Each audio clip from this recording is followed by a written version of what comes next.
Hi everyone. In this short video, I'm going to go over a couple of documents that I'm providing for you.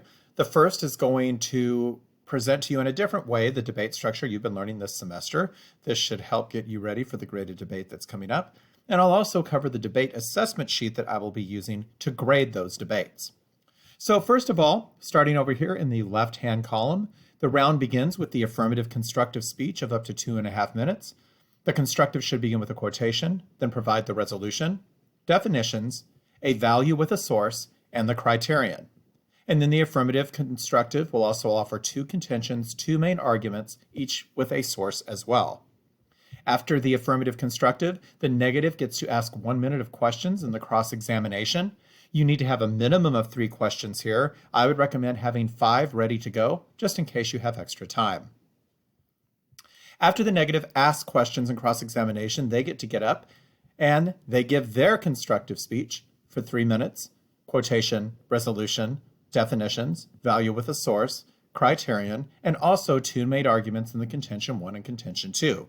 But then the negative also needs to rebut at the end of the constructive speech the affirmative contention 1, the affirmative contention 2, and both of those should have a source as well.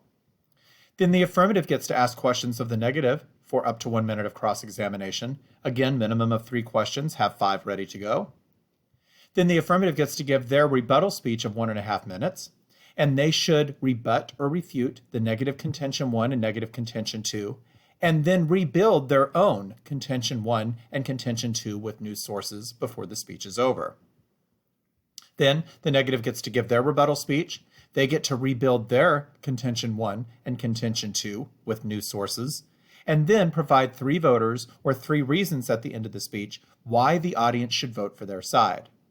And then the debate wraps up with the 1 minute affirmative summary, where the affirmative gets to give their 3 reasons for the audience to cast their vote.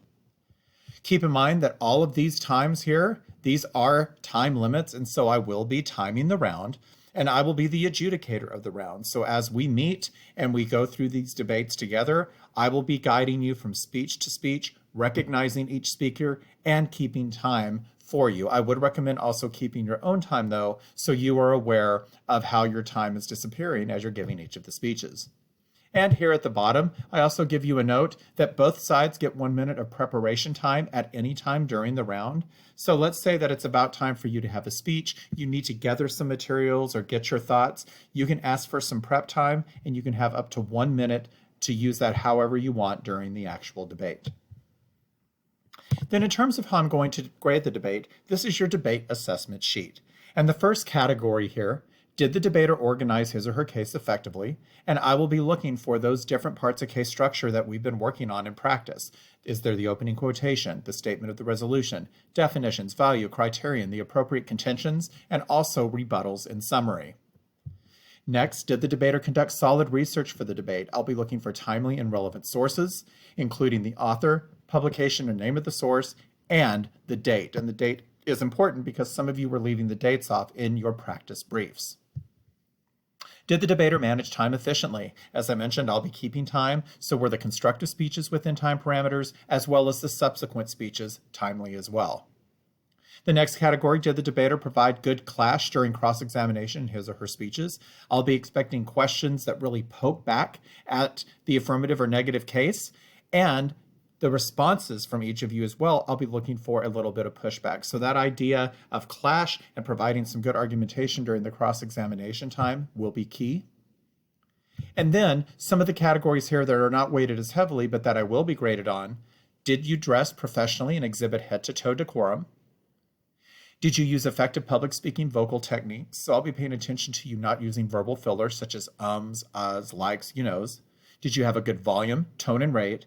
And I'll also be wanting to make sure that you stay professional and don't use the proverbial bitchy tone. I'll also be looking for whether you effectively use your body in terms of your physicality. Did you have confident posture? Did you have appropriate gesturing? Were you actually establishing eye contact, which is the last one here, and looking at the audience? So not only is the actual constructed part of the debate ahead of time in terms of the written part, but another aspect of this, of course, is the actual presentation as well. So both of these documents are provided in this page of the module. Feel free to take a look at those. And if you have any questions, please let me know.